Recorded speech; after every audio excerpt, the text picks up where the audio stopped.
Welcome to മായാലോകം. ആദ്യം തന്നെ റൂമിൻ്റെ ടൂറൊന്ന് കണ്ടിട്ട് വരൂ.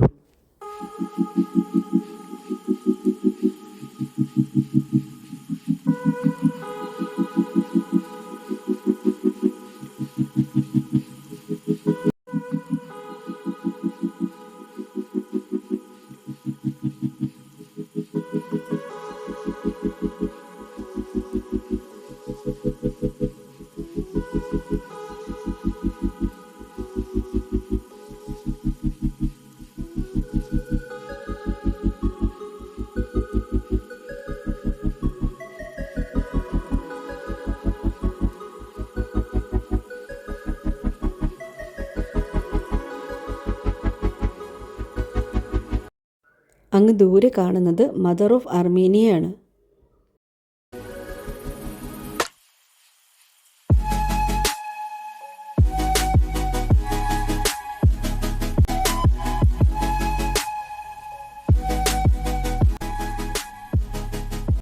സെക്കൻഡ് ഡേ തുടക്കത്തിൽ അംജിദായിരുന്നു നമ്മുടെ ഗൈഡായി കൂടേണ്ടായിരുന്നത്.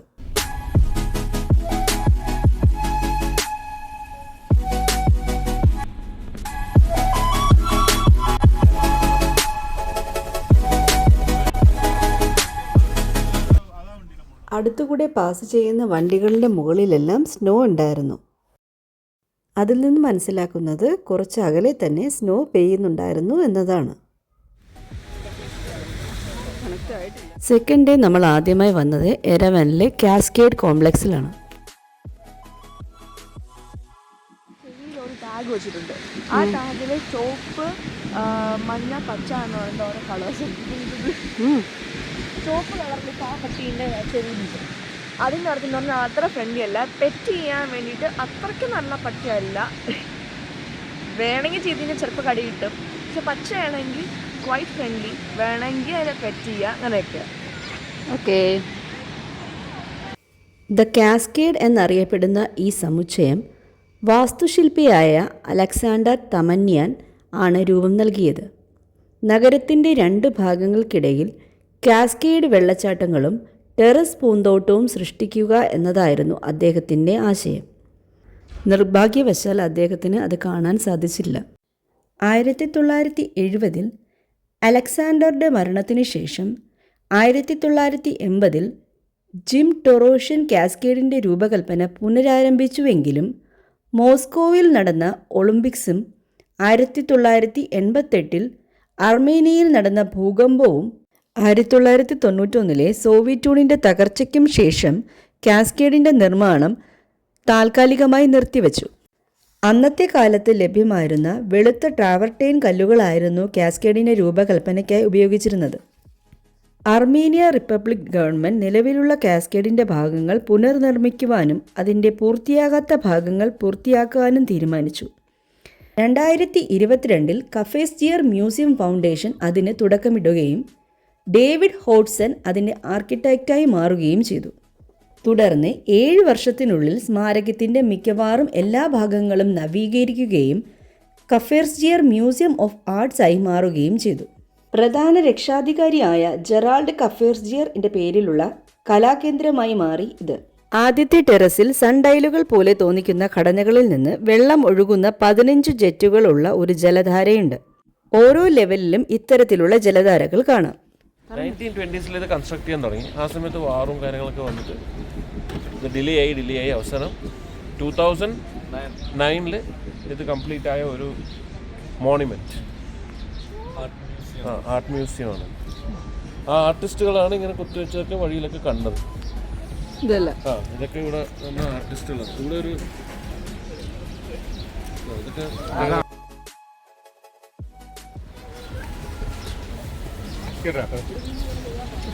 ഇത് എത്ര സ്റ്റെപ്പ് ഉണ്ട് അറിയോ? പറയാനല്ലേ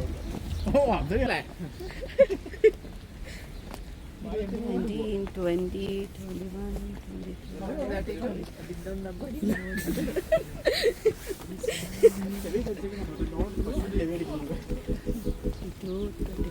34, 35, 36, 37, 38, 40, 42, 44, 45, 46, 47, 48, 49, 50, 51, 52, 54, 56, 57, 58, 59, 60, 61 ഇവിടെ.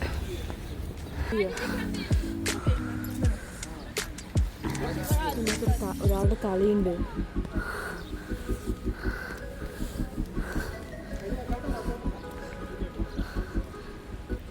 രണ്ടാമത്തെ ടെറസിൽ മനോഹരമായ ഒരു ഗാർഡനും ജലധാരയുമുണ്ട്. പിന്നെ ബ്രിട്ടീഷ് കലാകാരനായ ഡേവിഡ് ബ്രൂവർ വെയിൽസിൻ്റെ ദി വിസിറ്റർ എന്ന വെങ്കല ശില്പവും അവിടെ കാണാൻ സാധിക്കും.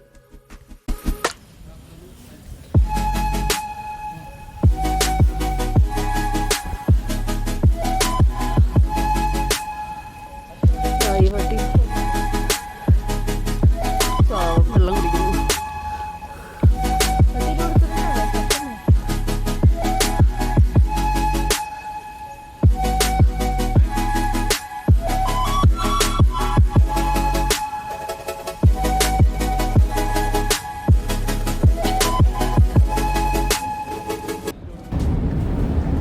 ടെറസിലേക്ക് നമുക്ക് എസ്കലേറ്ററിന്റെ സഹായത്തോടെ മുകളിലേക്ക് കയറാം.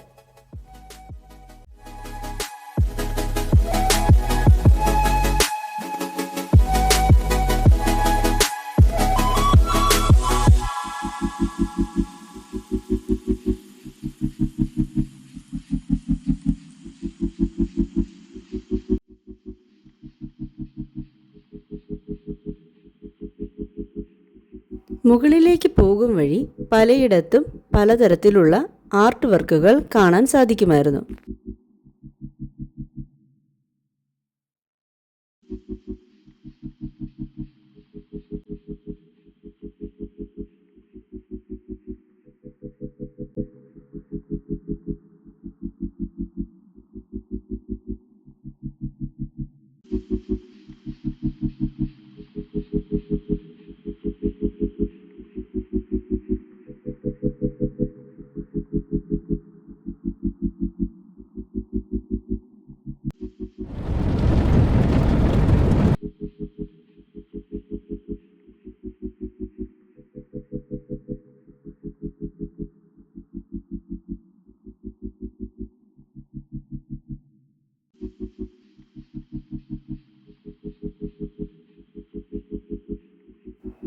മൂന്നാമത്തെ ടെറസ് രണ്ടാമത്തെ ടെറസിനെ പോലെ തന്നെയാണ്.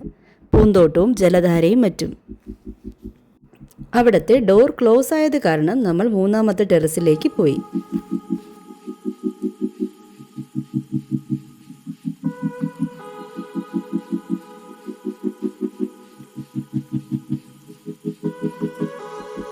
മൂന്നാമത്തെയും നാലാമത്തെയും ടെറസിലെ ഡോറുകൾ പുറത്തേക്കുള്ളത് അടച്ചിരുന്നത് കാരണം ഞങ്ങൾക്ക് വെളിയിലേക്ക് ഇറങ്ങി കാഴ്ചകൾ കാണാൻ സാധിച്ചില്ല. അതുകൊണ്ട് തന്നെ നമ്മൾ അഞ്ചാമത്തെ ടെറസിലേക്ക് യാത്ര തിരിച്ചു.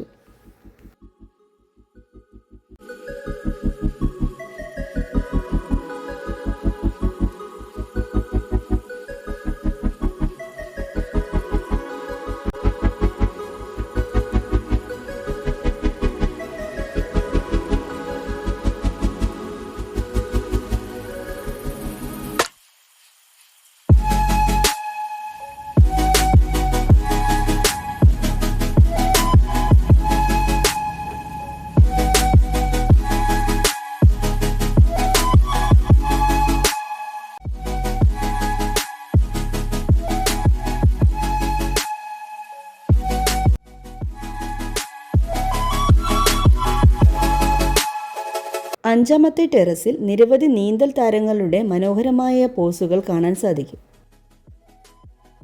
ബ്രിട്ടീഷ് കലാകാരനായ ഡേവിഡ് മാർട്ടിൻ്റെ 3 ഡൈവേഴ്സ് എന്ന ശില്പമാണിത്.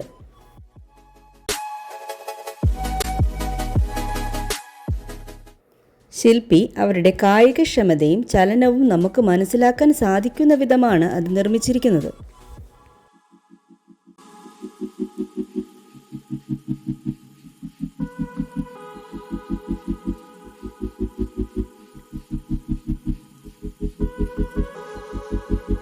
യെരവൻ നഗരത്തിലെ മനോഹരമായ കാഴ്ചയും കാലാവസ്ഥ നല്ലതാണെങ്കിൽ അരാരത് പർവ്വതങ്ങളുടെ ദൃശ്യവും നമുക്കിവിടെ നിന്ന് കാണാൻ സാധിക്കും.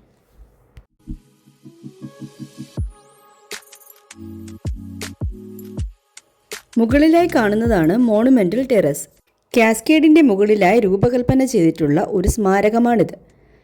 അർമേനിയയിലെ സോവിയറ്റ് ഭരണത്തിൻ്റെ 50ാം വാർഷികത്തിൻ്റെ സ്മരണയ്ക്കായി 1977 നിർമ്മിച്ച ഒരു സ്തൂപം അവിടെയുണ്ട്. ദ റിവൈസ്ഡ് അർമേനിയ എന്ന് പേരിട്ടിരിക്കുന്ന ഈ സ്തൂപത്തിന് 56 മീറ്റർ ഉയരമുണ്ട്. അങ്ങ് ദൂരെ കാണുന്നത് യെരവനിലെ Opera ഹൗസാണ്.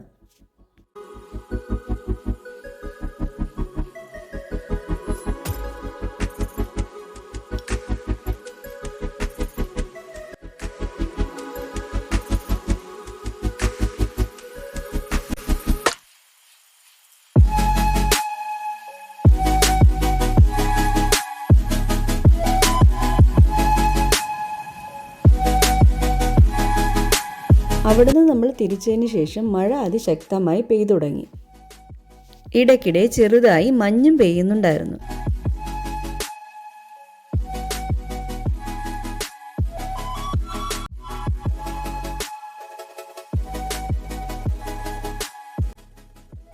Mother Armenia military museum യെരവനിലെ വിക്ടറി പാർക്കിൽ ഒരു കുന്നിൻ മുകളിൽ ഉയർന്നു നിൽക്കുന്ന മദർ അർമേനിയയുടെ സ്മാരകത്തിന് കീഴിലാണ് സ്ഥിതി ചെയ്യുന്നത്. 2ാം ലോക മഹായുദ്ധത്തിൽ സോവിയറ്റ് യൂണിയൻ്റെ വിജയത്തിൻ്റെ ഓർമ്മയ്ക്കായിട്ടാണ് ഇത് നിർമ്മിച്ചിരിക്കുന്നത്. അർമേനിയൻ സോവിയറ്റ് ശക്തി സ്ഥാപിതമായതിൻ്റെ 30ാം വാർഷികത്തിൽ 1950 നവംബർ 29 വിക്ടറി പാർക്കിലാണ് സ്മാരകം തുറന്നത്. മ്യൂസിയത്തിന് ഒരു പള്ളിയോടാണ് സാമ്യമുള്ളത്. ലോകമഹായുദ്ധത്തിൽ അർമേനിയയുടെ പങ്ക് കാണിക്കുന്ന പല വസ്തുക്കളും അവിടെ പ്രദർശിപ്പിച്ചിരിക്കുന്നു. അർമേനിയൻ മാർഷലുകളുടെയും ജനറൽമാരുടെയും ചിത്രങ്ങളും രേഖകളും അവിടെയുണ്ട്. മെമ്മോറിയൽ ഹാളിൽ ലോകമഹായുദ്ധത്തിലെ നായകന്മാരുടെ ചിത്രങ്ങളും വസ്ത്രങ്ങളും അങ്ങനെ പലതും അവിടെ പ്രദർശിപ്പിച്ചിട്ടുണ്ട്. പുറത്ത് മദർ ഓഫ് അർമേനിയയുടെ സമീപം 1ാം ലോക മഹായുദ്ധത്തിലെ സൈനിക പ്രദർശനവുമുണ്ട്. ടാങ്കുകളും എയർക്രാഫ്റ്റുകളും മെഷീൻ ഗണ്ണുകളും മിസൈലുകളും ഇതിൽപ്പെടുന്നു.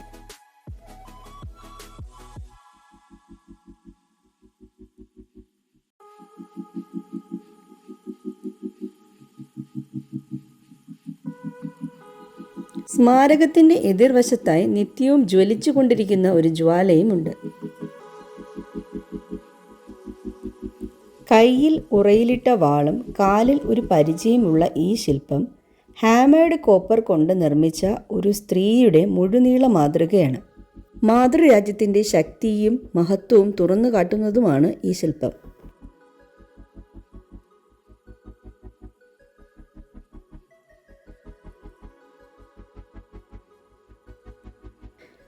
അവിടെ നിന്നാൽ നമുക്ക് യെരവൻ എയർപോർട്ടിൻ്റെ റൺവേയും മൗണ്ട് അരാരത്തുമെല്ലാം നന്നായി കാണാൻ സാധിക്കും.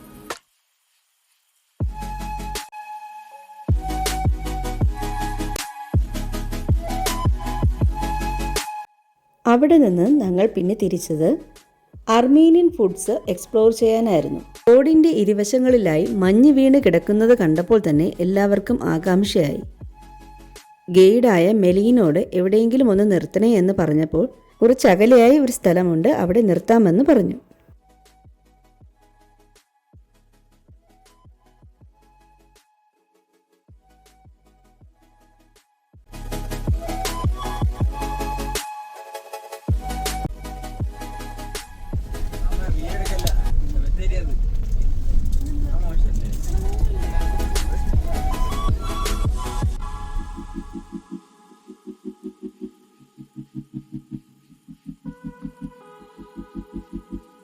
കുറച്ചധികം മഞ്ഞ് കൂടിക്കിടന്ന സ്ഥലത്ത് നമ്മുടെ ഡ്രൈവർ വണ്ടി നിർത്തി.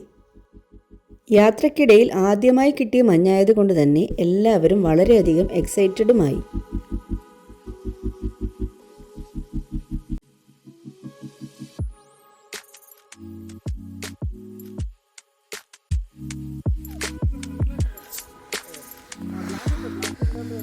കൈ കുറച്ച് കഴിഞ്ഞെടുക്കാം.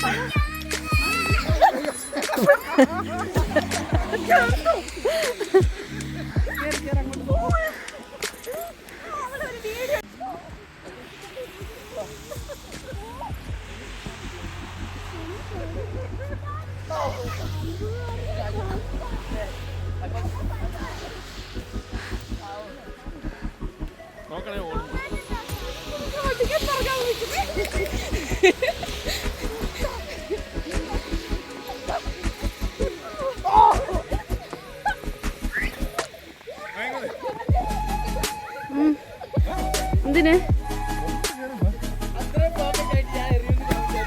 അയ്യോ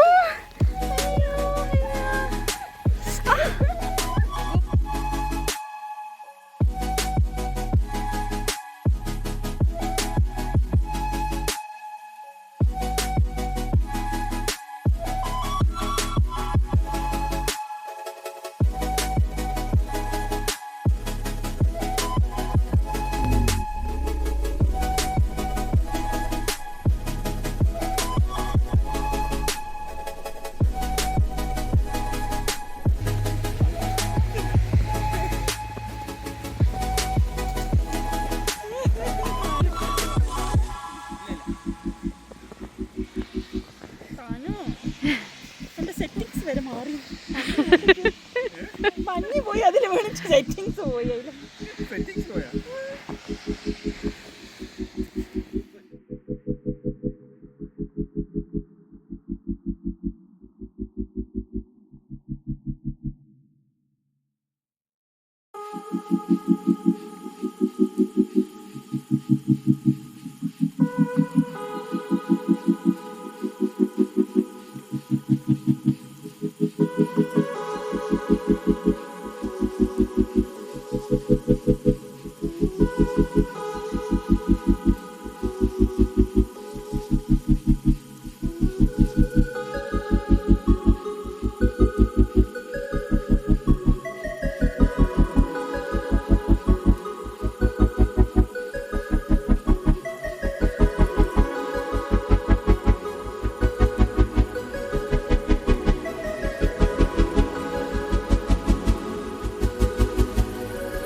അവിടെ നിന്ന് നമ്മൾ നേരെ ലഞ്ച് കഴിക്കാനായിട്ടാണ് പോയത്.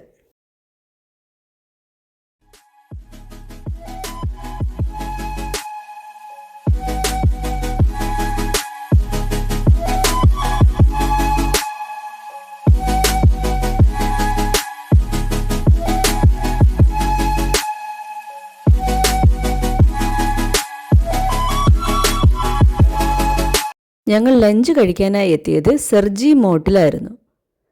ഗാർണിയിലേക്ക് പോകുന്ന വഴിയാണ് സെർജി മോട്ട്.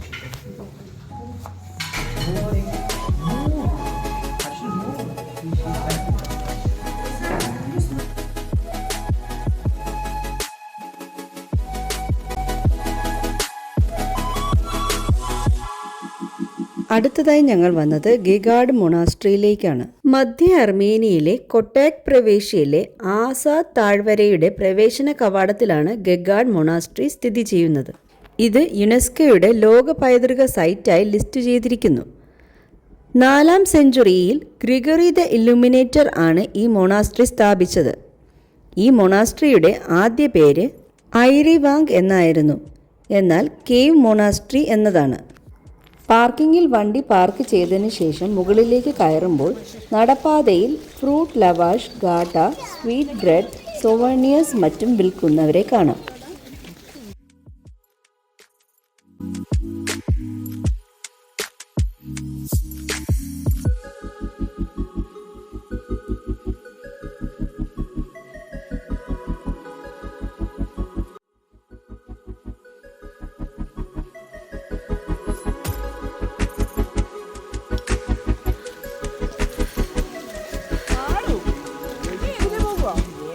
എതിലേ പോവാ?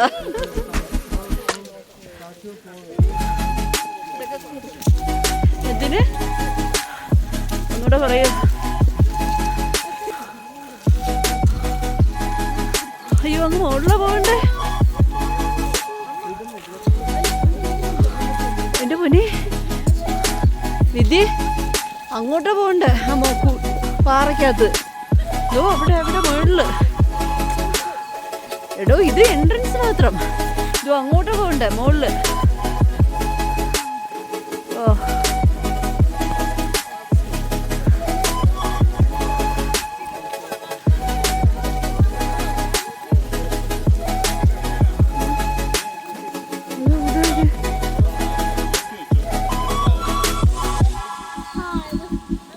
പ്രവേശന കവാടത്തിന് തൊട്ടുമുമ്പ് പാറക്കെട്ടുകളിൽ ചില പൊത്തുകൾ പോലെ കാണാം. ആളുകൾ അവിടെ ആഗ്രഹം സാക്ഷാത്കരിക്കുന്നതിന് വേണ്ടി കല്ലുകൾ എറിയാറുണ്ട്. കല്ല് അവിടെ പൊത്തിൽ തടഞ്ഞു നിന്നാൽ അവരുടെ ആഗ്രഹം സാധിക്കും എന്നാണ് അവരുടെ വിശ്വാസം.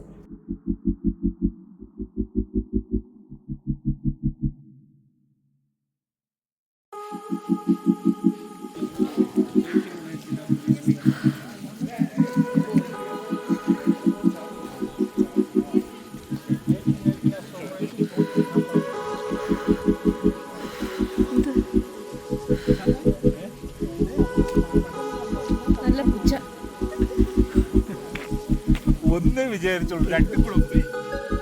ക്രിസ്തുവിനെ കുരിശിൽ മുറിവേൽപ്പിച്ച കുന്തം ക്രിസ്തുവിൻ്റെ 12 അപ്പോസ്തലന്മാരിൽ ഒരാളായ തദ്യൂസ് കൊണ്ടുവന്നു എന്നും ഇവിടെ സൂക്ഷിച്ചിരുന്നു എന്നും പറയപ്പെടുന്നു.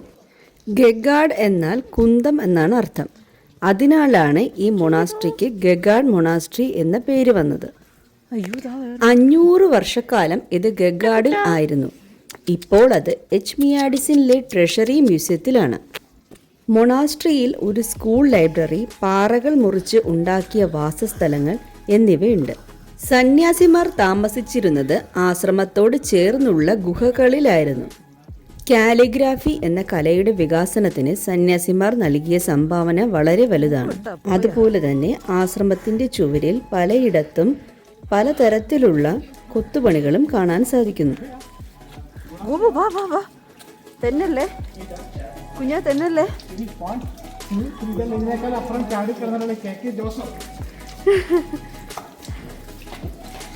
വളരെ ഇടുങ്ങിയ ഒരു വഴിയിലൂടെയാണ് ആദ്യം കയറിയത്.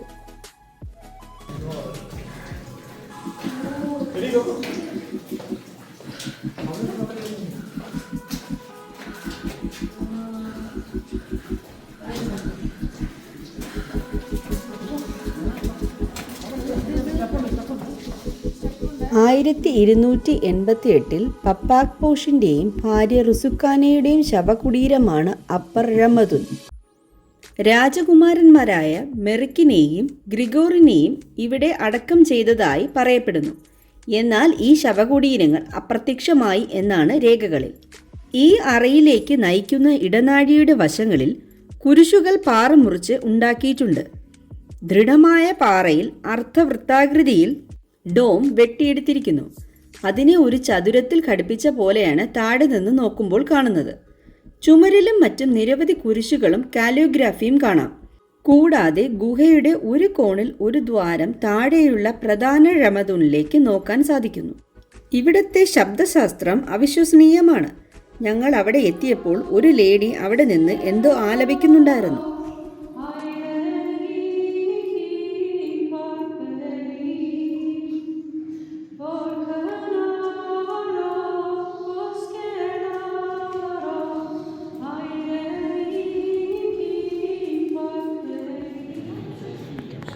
This church is 13 years century, 1215 year finished.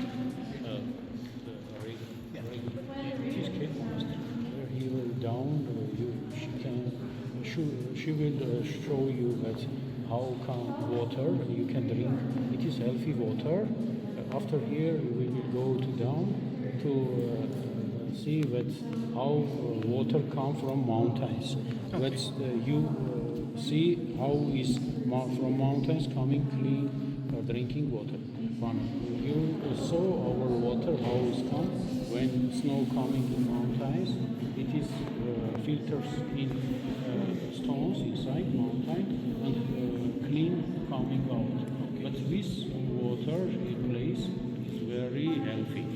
You can drink, and some persons who have some sins, you can wash those places for hand or some. But I recommend you drink this water.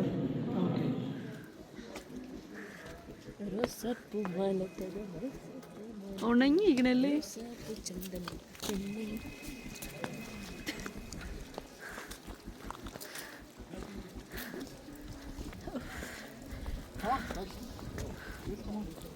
ആദ്യത്തെ ഗുഹ അറയാണ് അവസാൻ. പള്ളിക്കുള്ളിൽ തന്നെ ഒഴുകുന്ന ഒരു വിശുദ്ധ നീരുറവയാണ്. ആളുകൾ അവിടെ നാണയങ്ങൾ എറിയുന്നു. നീരുറവയിലെ ജലം വിശുദ്ധമായി കണക്കാക്കപ്പെടുന്നതാണ്. അത് പല രോഗങ്ങൾക്കും ശമനമുണ്ടാകും എന്നാണ് അവർ കരുതുന്നത്.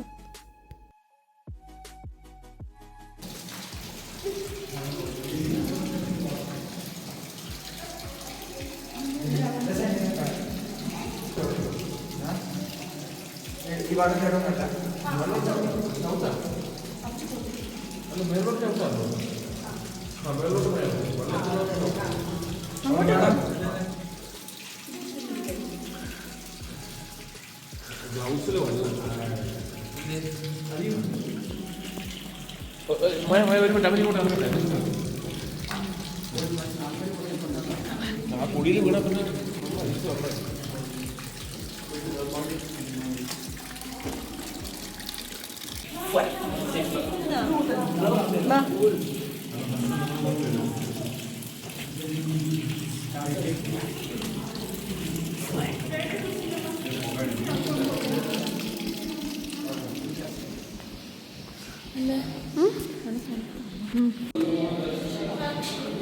ക്യാമറയിൽ കാണാം, നല്ലതായി കാണാം. എന്താണോ ഇങ്ങനെ ഞാൻ നോക്കുകയാണ് എന്താ സാധനം എന്നത്.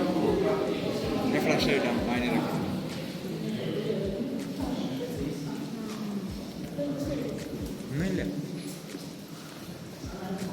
ഈ ക്രേവിങ്സ് ഡിസൈൻ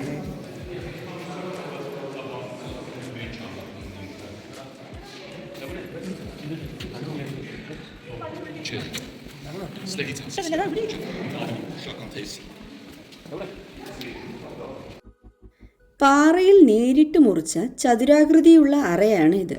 അർമേനിയൻ രാജകുമാരൻ പ്രോഷ് ബഗ്ബാക്കിയാൻ കുടുംബത്തിൻ്റെ ആശ്രമവും ശവകുടീരവുമാണ്. തറയിൽ ശ്മശാന നിലവറകൾ അടങ്ങിയിരിക്കുന്നു. ഇത് പ്രോഷ്യൻ്റെ ചാപ്പലാണ്.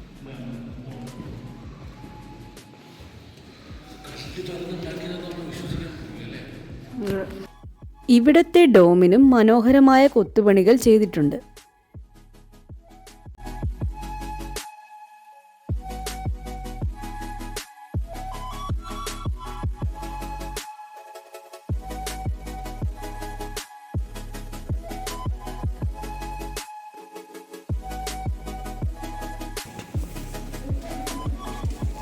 ഇതാണ് ഈ സമുച്ചയത്തിലെ പ്രധാന പള്ളി. ഇത് ഭാഗികമായി മലഞ്ചെരുവിലാണ് നിർമ്മിച്ചിരിക്കുന്നത്.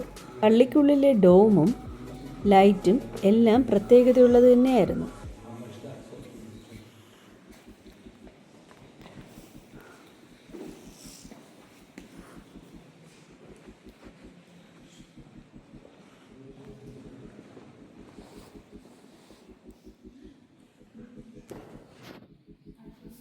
പള്ളിക്ക് പുറത്ത് മനോഹരമായ കാഴ്ചകളായിരുന്നു. മലയിലേക്ക് അരുവിക്ക് കുറുകെ ഒരു ചെറിയ പാലം കാണാം. താഴേക്ക് ഇറങ്ങിയപ്പോൾ നേരത്തെ വഴിയരികിൽ കണ്ട ഒരു കച്ചവടക്കാരിയിൽ നിന്ന് നമ്മൾ ഗാട്ട എന്ന അർമേനിയൻ സ്വീറ്റ് ബ്രെഡ് വാങ്ങി. വീഡിയോയുടെ നീളം കൂടിയത് കൊണ്ട് ഡേ 2-ലെ ഇനിയുള്ള ഭാഗങ്ങൾ അടുത്തൊരു വീഡിയോയിൽ ഉൾപ്പെടുത്തിയിരിക്കുന്നു. അടുത്തൊരു വീഡിയോയിൽ കാണുന്നതുവരെ മായാലോകം ഇന്നത്തേക്ക് വിടവാങ്ങുന്നു. അപ്പോൾ എല്ലാവർക്കും ബൈ.